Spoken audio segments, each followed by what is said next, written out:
At some point on your self mastery journey, you will need to really face the precipice of the new and the unmanifested potential, meaning it hasn't fully come in yet. And you will have to decide to select that path anyway. A lot of metaphysical teachers talk about this. So for many of you, this is not a new concept. The idea is before something manifests, it is in the unmanifested potential, meaning matter is still being organized to unveil itself to you, like a grand surprise on stage, pulling the curtain back in your reality, seeing that person in the flesh, actually having that opportunity materialize in the way that you desire. Prosperity, abundance, opening doors, new paths. Until that moment occurs, what many people face is a lot of doubt, criticism, and sort of the self-sabotage that wants to creep in, particularly if you're new at manifesting. But even those who are experienced can sometimes fall into these thought loops that things are not meant to be, that they must not be in alignment, that I need to let it go. They can almost give up their will and their decision to the fate of the universe, particularly if they are practicing their feminine energy, especially their divine feminine energy, no matter their gender. There's a sort of dance with surrender. I attract, I don't chase type of mentality when people are working on integrating their feminine essence and receptivity. And very often we can become imbalanced in this, particularly before we've really integrated and balanced it within the other energies that we have, our masculine drive, just for example. So as a result, we can just say, well, I guess it's just not the right time. It's not the right place. The universe doesn't have it for me. It's da da da da da. And they surrender. And this is actually beneficial many, many times. But there is a point in your journey that you will need to go for something.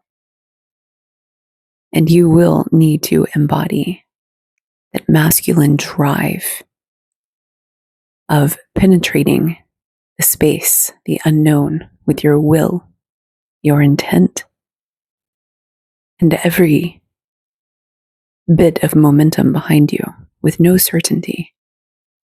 And sometimes you might even need to hunt. And you might need to make something out of nothing, standing in the abyss of what seems like emptiness, only to manifest a blazing fire of everything. And this is part of the integration of form. And so as a result, depending on where you're at in your journey of evolution, you will, just like any great entrepreneur, have a vision and will need to lead that vision into coming into fruition. And that could be raising funding or getting that person's number or making it happen. And as a result, you might feel a little shy about that, particularly if you are entrenched in modern day spirituality, where there's this sort of passivity that many people are indoctrinated with. Not everybody, of course. Things are changing. But it's easy to sort of slip into, well, I guess the universe didn't deliver it, so it's not going to happen type of mentality. And when you're at that precipice of change, this I find can be its own form of self-sabotage, where for some people, not everybody, of course, there's almost this resistance to change,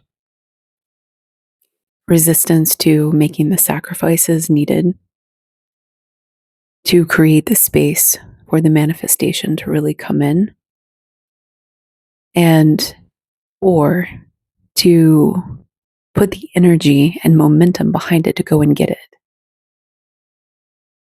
And so it's like, I want the manifestation, but not enough to rearrange my life in a way to make it fit like a Tetris puzzle piece. Almost as though if it doesn't fit automatically, then I guess it's not meant to be. That's in the feminine self-sabotage. But the masculine self-sabotage is the lack of pursuit, lack of injecting that energy into creating with form and drive and conviction something that you really want, that really inspires you, and not letting your own fears stand in the way of making it happen. And so every great entrepreneur makes something out of nothing and gets buy-in. And sometimes other friends and family members think that they're downright delusional. You want to do what? You want to launch what? You want to change the world in what way? Even if they understand your capacity and your passion and your goals, sometimes your dreams might be so outlandish that even your closest support system thinks that you might not have your head screwed on your shoulders. And those that make amazing impacts in our world start from this vision of seeing something that nobody else really sees, except for maybe their co-founder. And it takes a certain persona to take that vision and to actually birth it into the world, to restructure, to reorganize, to pull everything together against all of the odds, and to get people to sign up, to see their vision through. And manifestation is no different. But somehow, when we're talking about the quote woo-woo topics, depending on your frame of reference, it can seem a little bit like to want something that's so different from your ordinary life, even though you know you have the calling for it, the passion and the drive, can feel so delusional. There's even on TikTok a term for it, delulu, meaning you want to color so far out of the lines of what you think is possible that you clearly must be a little cray-cray at some level. But if you were an entrepreneur, and a seasoned one at that, talking to investors, you might walk out of a meeting with $20 million. And so when we understand that the frame of reference for reaching our manifestations, our dreams, our goals, our desires, our passions, our convictions, when we understand that when we're in a framework that is socially acceptable, people might raise an eyebrow.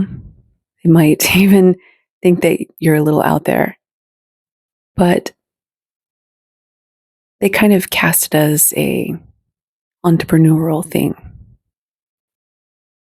And the self-judgment that can come when you're stepping into something a little more esoteric trying to manifest and birth, according to Abraham Hicks, other worlds, for example.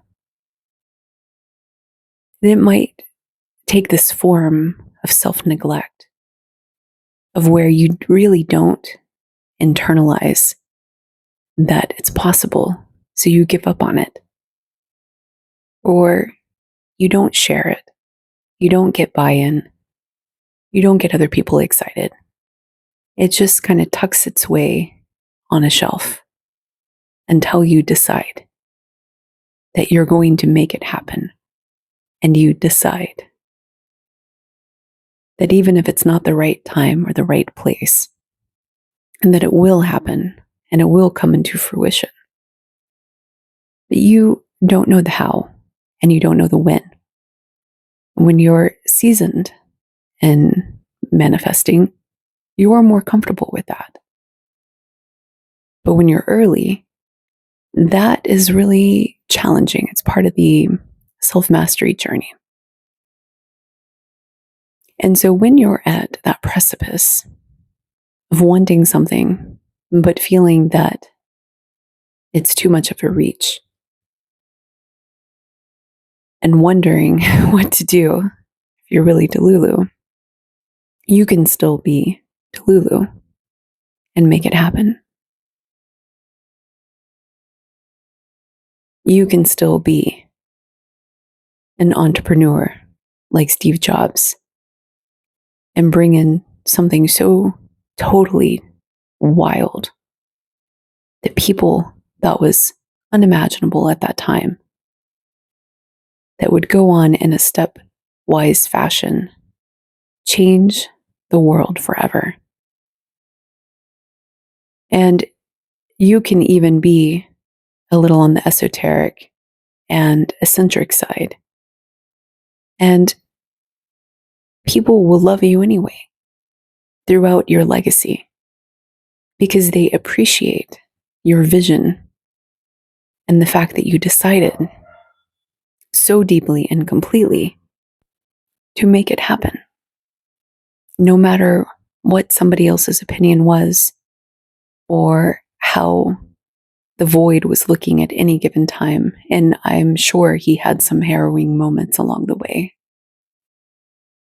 But when you decide, what you're actually doing is you're saying, no matter what the world looks like, I am holding this vision tight. Not so tight that you're immovable or changeable, which can interrupt the flow of the manifestation coming to you. And not so tight that you're micromanaging the manifestation and trying to dictate and control the how, the why, the when, and the where. But the core vision, tethered to your desire, your passion, and your calling, especially when it is in alignment with your highest self or your higher aspirations, that is when you say, I don't know how this is going to come in, but all I have to do is follow my part. And at some times in the journey, you're going to be called to go and do things, to construct, to form arrangements, agreements, to go and pursue, to maybe even courageously pursue. And perhaps in the face of doubt, criticism, scrutiny. And other times, you might be called to rest, to let your hands off the wheel, let the universe do things in the background, to become receptive, to attract different people or opportunities or doors.